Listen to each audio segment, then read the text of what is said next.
My granddaughter's got that right now. Yeah, it is going My bad. husband and son are at home 2 days in a row now. Yeah. I'm gonna put this on this side. My water bottle always shows up, and that's the only thing I see. Hopefully I don't see it, Jenny, so you're good. I hit it this time. Yeah. All right, Ready when you. I am ready. Let's start. Lisa's Cecilia, right? Or Cecily? I'm Lisa, and this is Cecily. Cecily. though. Okay, Yes. so we'll start with Cecily since you're Okay. over here. Will you say your first and last name? Spell them both for me, please. Sure. Cecily Henderson, CECILYHenderson.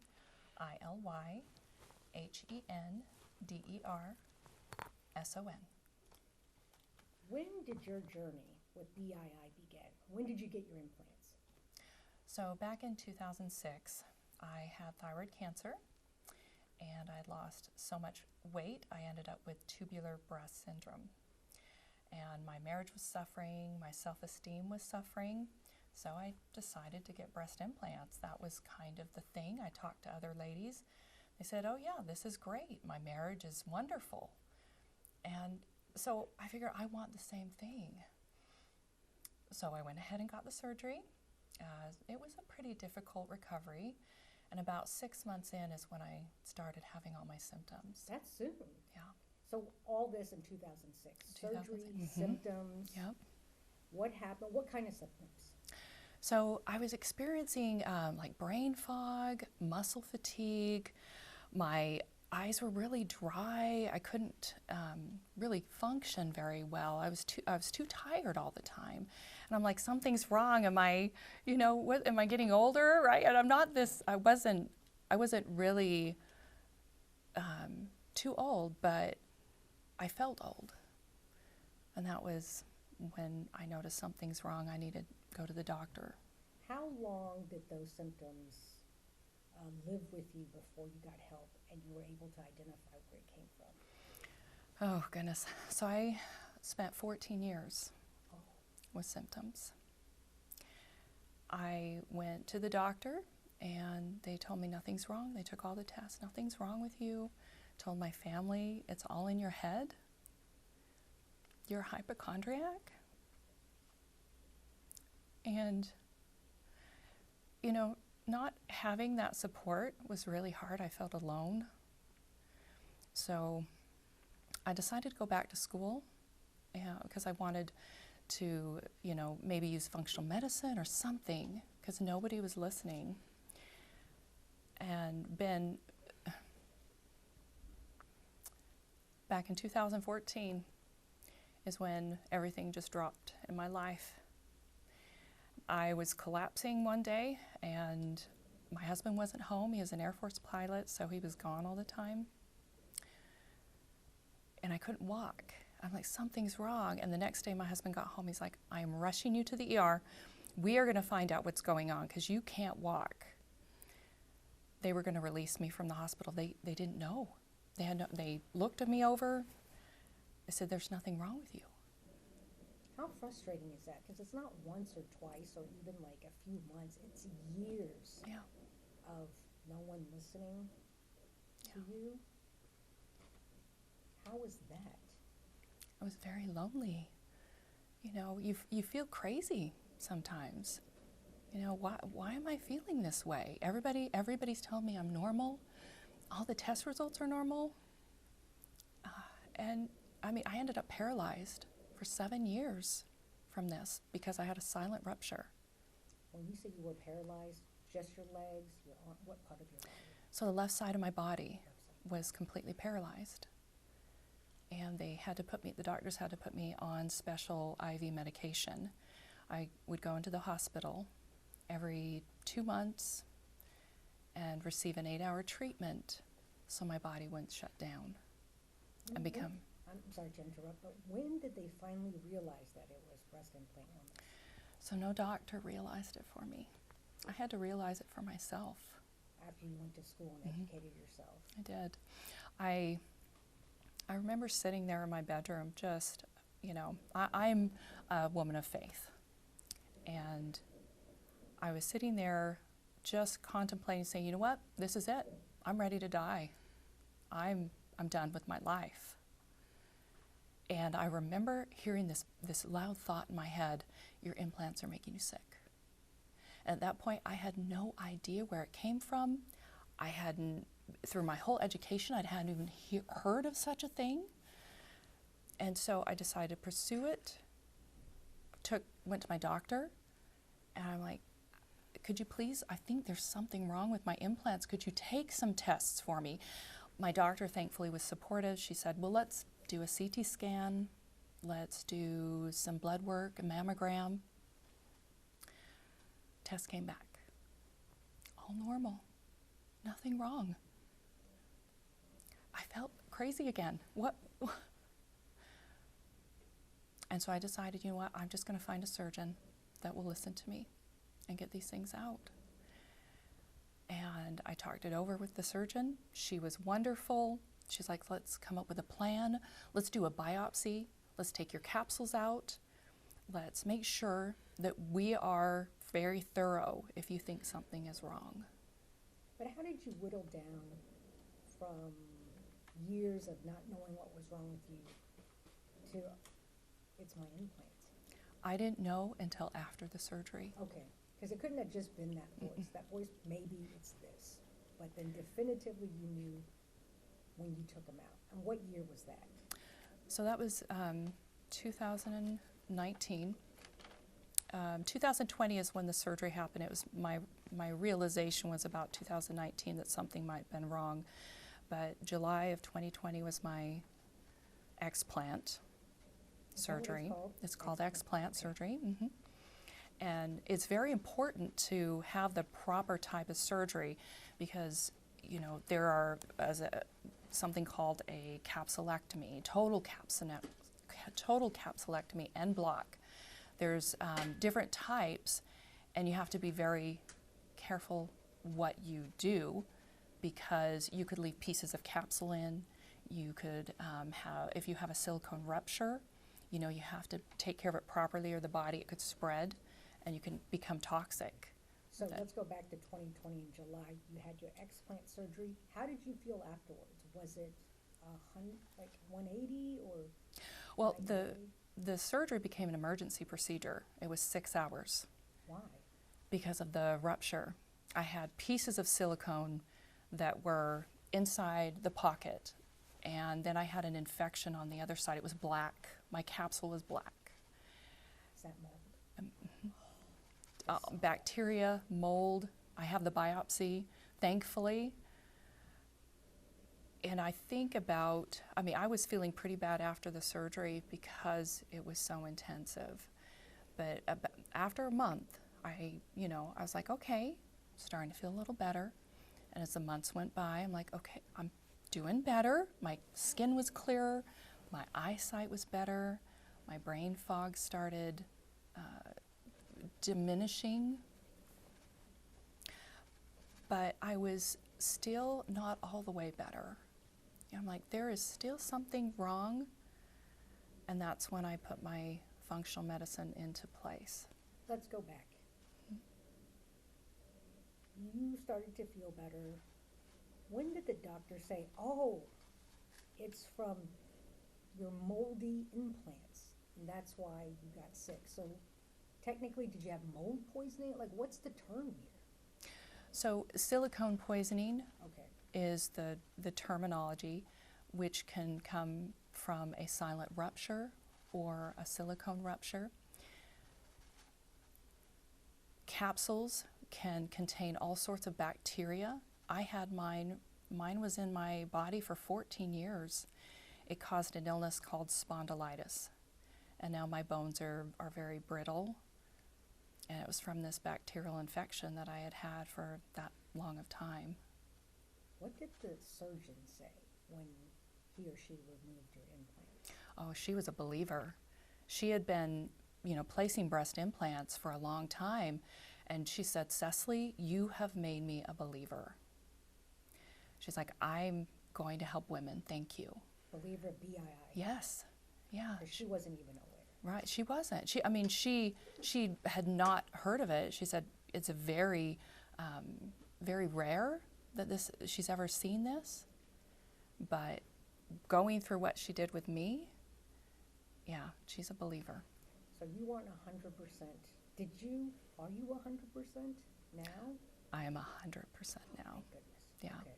But largely due to educating yourself, right? So what is it, women watching, wondering what's wrong with them, what do they need to do? What do they need to know? So first we need education for them.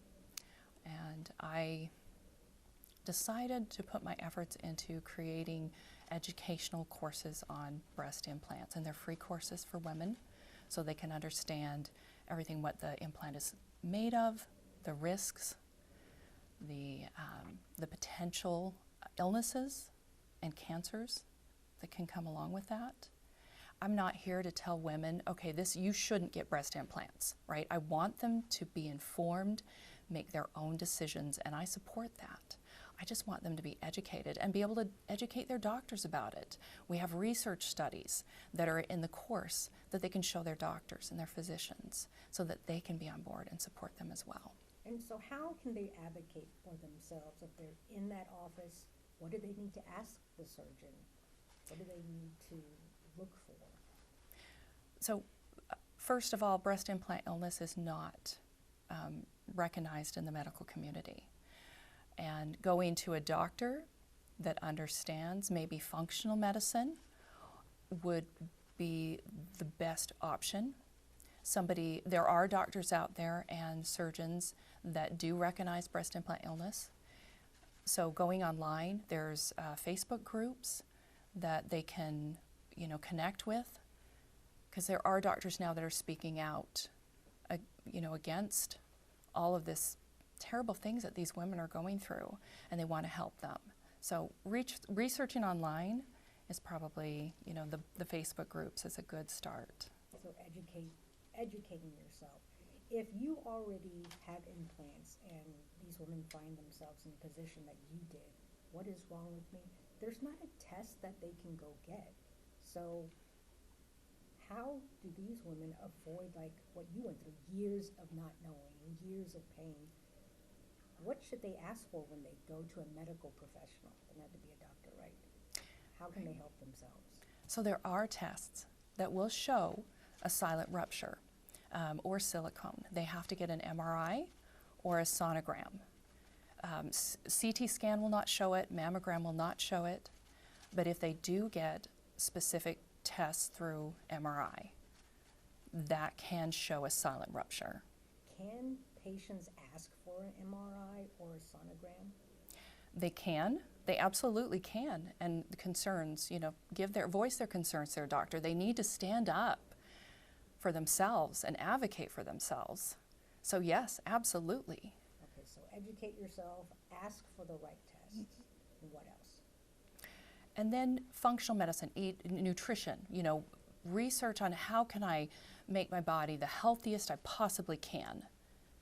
Because a lot of women that are suffering usually have either connective tissue disorders or autoimmune, cancer.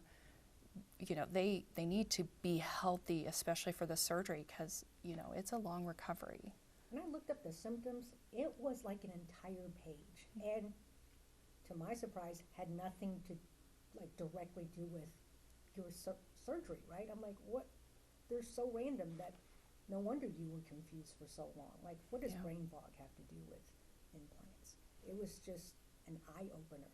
So what is it that you want people watching, even if they don't plan on getting implants? Why is it important for everyone to know about BII? To educate yourself on the symptoms, right? And then talk about it to other people. Don't feel alone. Go to these groups. Get help.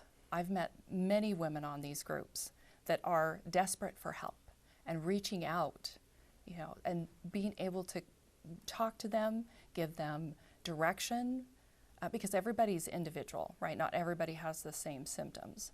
And so being able to have that group and that support, and sometimes even guidance to the different surgeons that are supporting BII, that's also in the groups.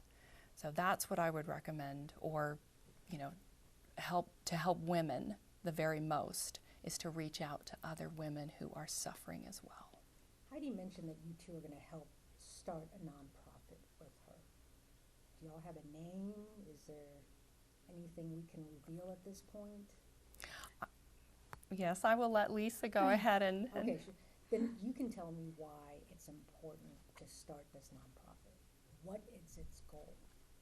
our goal is to educate and do research for BII, not just patient education, but practitioner education as well, and do the research necessary to make sure that BII is recognized as an illness. And that is what we are trying to go for, because it starts right there with the doctors. If they know, right? I might have not had to be paralyzed for 7 years. How did you become unparalyzed? I'm sorry for the layman's term, but what happened? Well, after my explant surgery, I worked with my neurologist, I detoxed, I ate healthy, and within 1 year, I was completely healed. And I'm telling you, she is a believer. These women are affecting doctors. They are believers. We just need to get the education out. Would part of your nonprofit's mission to actually make BII an official diagnosis? Okay, I'm so confused why this is not a diagnosis. I can answer that for you. But, yeah, I'm happy to move to, was there anything I left out? Something may trigger while I'm talking to Lisa too, but if there's something I forgot to I ask don't you. think so. I think just, focusing on the educational part, that we want to come across as unbiased, because there's so many groups out there, and they're doing their support and their work, but we want to support women in their decisions. And even if they do, I just had a friend who had breast cancer, and she decided to get implants even after reading my course. And I told her, here's what you look for. Do an MRI every year. If you suspect that you have a silent rupture, go into the ER right away.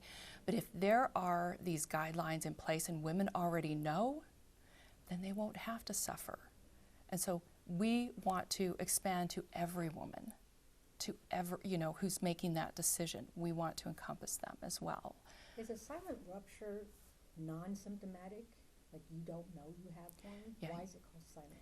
So, it's silent because you don't know. Okay. The symptoms will manifest later on. It could manifest a year or 2 years later. Post-rupture? Mm-hmm. Oh, wow, okay. Yeah. Okay. As it spreads to the tissues, and so it can affect your whole body. Mine passed the blood-brain barrier, went to my brain, and shut down my nervous system. And now you're helping others Yeah, I'm helping others. navigate their, right, because Heidi said you helped her. Yes. Okay, very good. Wow, okay. Lisa, are you ready? Absolutely. First and last name, please. Bye-bye. Lisa, my last name's hyphenated, Haskins-Pearson, P-E-A-R-S-O-N. And tell me about your journey, Lisa. Sure. So, in 2004, my career was taking off. I have a unique history because I'm an HR executive, but I was working as a vice president in the hospital. So I understand medical. I understand the doctor's plight with this. I got breast implants to try to please my now ex-husband after 2 children. And that thing of looking in the mirror and trying to live up to this ideal, no perfect's perfect enough, what can I do to be better? I knew immediately. I had pain under my left implant from day one. And I was told move it around, maybe capsular contracture. And I went from never seeing doctors to within 4 years, from 2004 to 8, I had neurologists, I had cardiologists, my spine was deteriorating, I was tested, and I had cognitive disability. I was functioning executive level on everything except short-term memory and spatial orientation. And they didn't even know how to explain it. So my neurologist was about to test me for a rare form of MS because I was having a problem with my limbs as well. And I said, I know my breast implants are behind this because that's how it originated. So back then, not to date myself, but this was 2008, I put in MS, breast implants, and I landed on a saline support Yahoo group. So this was all email chains back then. And I sat there reading everything I'd gone through, and I thought, I'm absolutely right. It is my breast implant. So to my surgeon's credit, when I went to him and showed him my records, he said, get them out now. I'll write your insurance company. And I flew to a specialist in Atlanta. And I was scheduled on October 10th of 2008 to get them out. And my first tumor appeared on October 1st in my right breast. And so I made the decision, because she was saying, Lisa, we have to take the full capsules out. She was an early pioneer. I made the decision, which is controversial, to let her take the tumor out, because I really didn't think it was cancer. I thought it was whatever's going on with me, right? And so I had the explant. It did end up being cancer. I went through traditional chemo. It was triple invasive ductal carcinoma. And so I went through all of that the traditional way, but I kept insisting there's something wrong. The chemo helped, which it does with autoimmune disease, and this illness is very much like an autoimmune disease and causes that. But I kept insisting that there was vascular issues, that I still felt this something in my chest wall, that it hurt. And the more I insisted it, the more it seemed doctors were afraid of me. I developed a severe systemic mycoplasma infection in 2012, almost died of sepsis. And my list, I developed thoracic outlet, pseudotumor cerebri, intracranial hypertension. I mean, I felt like I was at death's door, and cancer returned. And I kept saying, why won't anyone help me? I feel this in my chest wall. So this illness devastated my marriage. My children, my ex didn't believe me. I'd go to the doctors and he'd tell me, be quiet and listen to the doctors. And I'd say, but I feel this, right? And I actually had a doctor in 2019 show me that there were masses in my chest wall. Now, I didn't know what they were then, because I do have friends that are doctors. Long story short, last year I wrote to Dr. Shahir Khan in Michigan. You know, I moved a lot of my care up north, and I said, would you ever consider someone like me going back in? And I feel something in my chest wall. She said she couldn't quite get it all. I almost bled out on the table in 2008. And he did the surgery, and he filmed everything. And so what essentially happened, you know, was they left the full capsules in. So on my first surgery, we had to take out bone and muscle because my left implant in 2008 had black mold in it, and it had deteriorated and become part of my chest wall, and it had worked its way into it. So she removed bone and muscle, almost bled out on the table. And she apparently, despite being an advocate, an activist herself, left these full capsules in. So Dr. Khan filmed the procedure last February, and he was shocked. He said, Lisa, the mass on the left was 9.5 by 9.5 centimeters, and on the right was 8 by 6.5, and it was right there on my imaging, right? And he could turn them inside out. It was my capsules. So I had to pay over $10,000 out of pocket for that very necessary surgery. Some women can't afford that. And he was brave enough to write a letter to my insurance company and diagnose me with BII. Now, the problem doctors are in, and a lot of women are mad at doctors for not helping us, but I know that in order for them to help us, we need something called an ICD-11 code. This is what you're able to diagnose with, therefore we can go to insurance, they can be reimbursed. Without an ICD-11 code, there is no illness. They send us home, and they're very valid in saying there is no such thing. Because even if they were to jump out on a limb and say, you must have BII, then there's no protocol of care. What do they do then? I literally had one doctor when I said, I feel these in my chest wall. They're saying it's scar tissue on my imaging, but I know it's more than that. And I said, please take them out. And he said, and then what?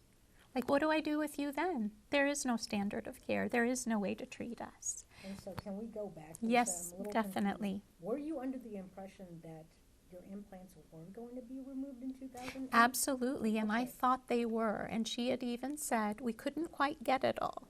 Now, she didn't tell me the full capsules were in, but I lost 300 cc's of blood. I had a hematoma, which is characteristic of these. There's the first cancer, BIA-ALCL, was announced in 2017, and the seromas are characteristic of that.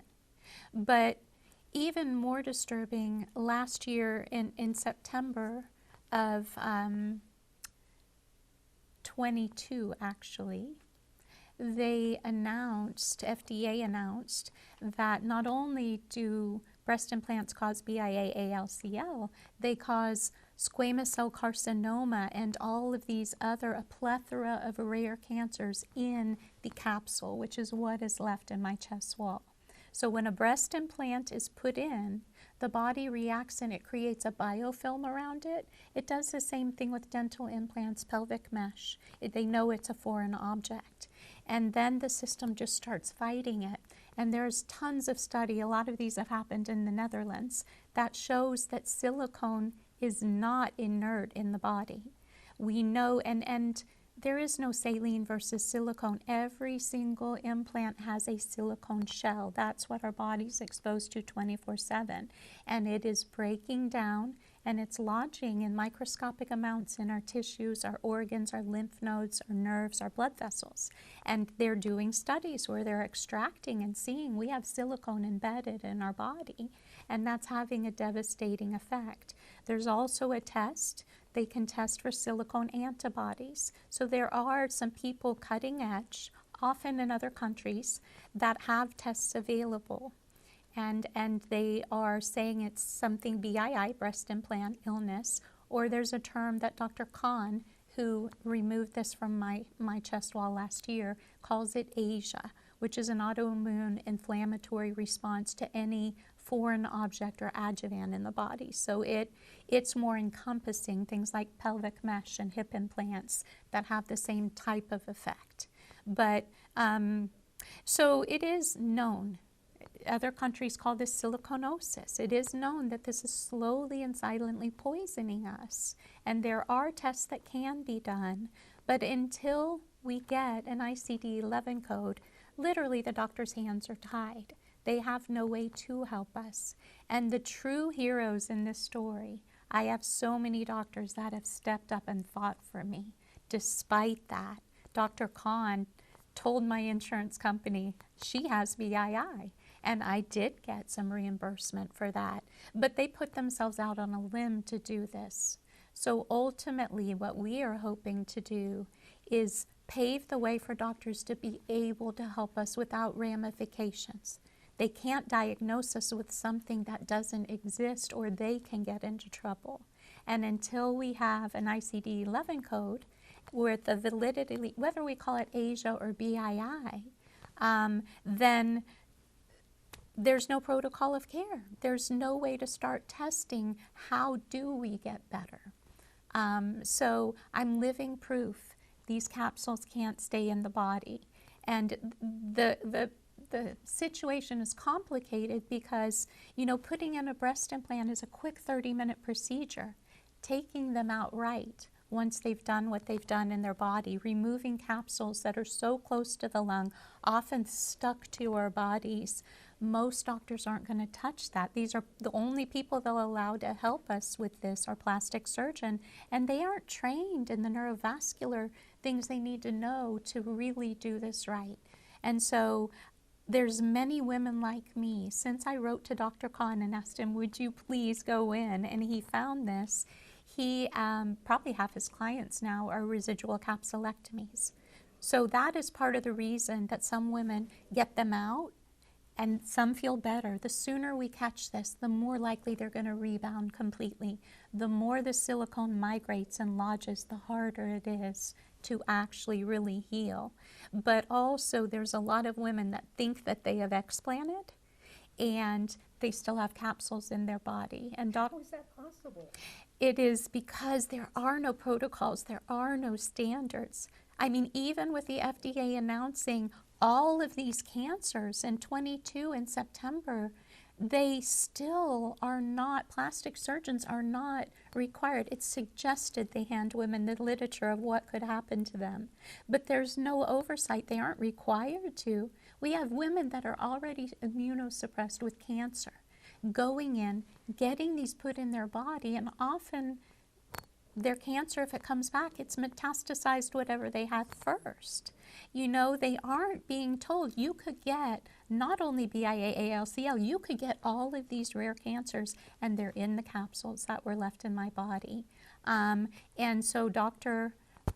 Khan is shown he had to scrape that capsule off 4 of my ribs. It was really, really bad. I'm baffled So that you went in to get an explant and you didn't get an explant. exactly. And that's what we want women to know, because we're shooting in the dark. If a woman is thinking about getting, and FDA, I was so proud of them in 922, because it wasn't, well, only silicone, only textured. That article said every implant, saline, silicone, textured, smooth, is causing squamous cell carcinoma and other rare cancers in the capsule. And the activists had already put together an 8-page report of one-off articles of these rare cancers, so we knew it. Is it accurate to say you ladies almost died? because of Absolutely, it I sounds almost like it to died. Oh, me. yes. I'm not a medical I was professional. having heart attacks. I was having issues with my heart. I was then diagnosed with something called MALS, median arcuate ligament syndrome, which they operated last year. And essentially, every breath I took was cutting off the blood flow to my organs, my abdominal organs. So a brilliant doctor up north in Baltimore helped me with that. And there was so much evidence of migrated silicone in my body. He said, Lisa, you had this coating on your celiac plexus, like it was white, and it was like vinyl, and I had to strip it off piece by piece before I could get to the scar tissue. So, you know, the functional medicine I did was breaking it up, but then we have the problem of how do we get it out once we do that? So our goal is, there's women out there right now that maybe intuitively know or don't know why they've gotten so sick. And there's women thinking about getting these, and the thing that they can do is all they have to go to Facebook, go to Facebook groups and put in BII or breast implant illness, and hundreds of sites are going to pop up. And when they start reading these stories, they're gonna have that moment of, oh, that's me, that's it, I'm right. We've had women that we've spoken to say, look, honey, I'm not crazy. This is real, you know? And there's an activist pulled together a list a few years back. There were over 300 sites, over 500,000 members, and I tried to do a new one, and that's at least doubled, maybe tripled. So it's there. And that's probably the best way for them to help if they're sick. And all our contact information is available. We aren't, you know, looking to profit. We're looking to save lives. You look great. You ladies look great. How do you feel today? I landed with a functional medicine provider in 2012, before my cancer came back, and he started me on, I had a systemic mycoplasma infection. I was borderline sepsis. He started me on vitamin C infusions and holistic care, and he said, Lisa, whatever we call this, it doesn't matter. If I figure out at the base level what's not working in your body and we fix that, it'll heal itself. So I feel that in the United States, you know, traditional medicine, we are the best at acute care and trauma and these life-saving surgeries. When it comes to chronic disease, we need a more proactive stance. And so for chronic illnesses like BII or cancer or autoimmune disease or diabetes, looking at it from a different perspective, that's our passion. Because, you know, he started me on those infusions way back then. And when my cancer came back, I treated it holistically with him. And I am thriving because of that, because I was so immunosuppressed that I had, you know, the original cancer, BIA, ALCL, they call it a cancer of the immune system. And women are dying because they're getting full dose chemo, already immunosuppressed. So this issue is compounded. There's a lot of women angry at doctors that don't help them, but I understand that their hands are somewhat tied until there's validity, until they're given something to tell us we have and a course of care. There's not much they can do. So that's what we're passionate about, starting the nonprofit. I did pay a law group to help me. Cecily and Heidi are my co-founders. I'm blessed to have found them. And our goal is to start raising money, to start doing the research. I'm good at statistics and correlations, which I hope will pave the way, because in addition to the list of these symptoms, we all have very real illnesses. I found out about MALS, which is a very rare disease, on these sites. I know 4 other women with it. We're getting autoimmune diseases, neurovascular disorders. We're getting many illnesses at a higher degree than the normal population. And that is our intro to being able to start showing this illness does cause disease and death. So let's recognize it and let's start figuring out how to heal people. And ideally, that would be protocols in traditional medicine with functional medicine working beside it. So when do y'all plan on kicking off the nonprofit? We are starting to do that as we speak. Okay. And so, you know, we are doing the GoFundMe, because to build the website and the portal, I have to be careful to start gathering medical information. I was a vice president, but an ethics and compliance officer in a hospital. So there's HIPAA standards. We want to make sure if we do it, we're going to do it right, because BII is controversial. Functional medicine is controversial, but the time is right, because Cleveland Clinic, Mogul in Ohio, has started a functional medicine clinic in a Western medicine practice, and that is groundbreaking. And up in DC, George Washington University, which is a teaching facility, has the very first integrative medicine clinic, and they're offering some of the same infusions that I had for people with chronic diseases and cancer. And so we're praying that a grant will come along, and that will be able to start providing not only awareness of this disease, but ultimately backed data of how women heal best, because there's protocols that help them when they're in. Functional medicine broke this down, but because I still had those capsules in and didn't know it, it made me more sick. So the things when they're in that will keep women better, and the things when they're out, you know, there need to be a standard of care around that. And we don't think anyone's going to do this for us. And whether we fail or whether we end up being successful, somebody's got to try. So that's where we're at. Oh my God, what an important mission. Dr. Khan's explant, your second explant, was that, did you say 2020? That was last February, and my MALS procedure was last August. Oh, that's And recent. I was in so much pain. So yes, I lived 15 years thinking those were out of my body, begging doctors to help me, telling them I still felt them in my chest wall. And then once I knew that they were visible on imaging in 19, it still took me 5 years to find a doctor willing to help me with that.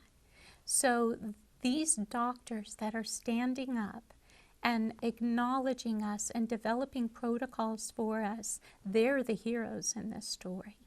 They are putting themselves out on a limb because, for example, Dr. Khan was a very successful surgeon. He saw the damage being done. He went back to school to get his plastic surgeon license for the sole purpose of taking him out. The only pair he put in was to get his license. So he will stand up and insist this is real. But I believe that to some degree they're persecuted as well. So it's... Now, you mentioned this is controversial, so there are people who don't believe BII exists? I think we have to be very careful how we word that, because I think that We don't have to talk, I'm just Yeah. curious, we don't have to put. yes. I mean, when you get into corporate, you know, this has been going on since the 70s. There was a movement in the 90s. What tends to happen in the breast implant business, because it is so lucrative, is they'll go, oh no, when BIA ALC came out, ALCL in 2017, they said, oh no, it's only textured implants and it's only this one kind. So we're going to ban this one kind and all the rest are fine. That is not true. All the studies are showing that every single breast implant, that silicone shell breaks down in the body Every woman has the potential to get sick, but we also know that some of us have genetic predispositions that make us get more sick than others. There's studies proving all of this. And so what we would love to see is women are going to get them anyway. There are some that will, but what should be happening is the plastic surgeon should be required to give them the literature being sent. They should be held accountable for that. They should tell them what symptoms to look for, and then they should be held to a standard of care to take them out and with the full capsules, because none of that's being done. So if women are adequately warned, then they can tell early when they have these symptoms. What's happening is they're landing on these groups. They're thinking, oh no, that's what's going on with me. And then their insurance company won't cover it. So they're required to cough up $10,000 plus to get them out or to have their illness progress. I mean, we both were at death's door at several points in the story, and I have seen women die because they can't get them out. And we're hoping, if we can do the fundraising right, to hopefully start paying for procedures for women to get them out of their body right when they know they're sick as well, because that is not available to them. Both your stories are insane. I honestly thought you were going to say this, and this. I felt not death's door, not nearly dying. I thought I was going to die at several points in my story. I did too. It's amazing y'all are here, so thank you for your time. Tell me where y'all are from. I'm in Dallas. I'm right outside of Dallas. But And, you live there. You just kind of go to D.C. for a little bit.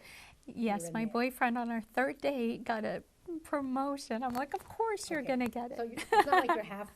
I 6 am months half basic? there. I'm Okay. writing, and so I have a little flexibility, but Okay. I am there about half the time. But if you're in Dallas, I'll say you're still in Texas. Yes, I am in Texas, and I'm passionate about doing this here Okay. because of how my story played out with the doctors here. And honestly, silicone implants were invented in Texas, and they did some of the first studies that were unfortunately not fully disclosed. Cecily, where are you from? And I currently live in near Memphis, Tennessee. I didn't grow up there, but that's where I'm living. So thank you guys for traveling. That was Absolutely. just Yes, thank you for having us, Your Jenny. stories, both your stories are amazing. Yeah, I am good. Did I leave out anything? I don't think so. It's Right? so fun to tell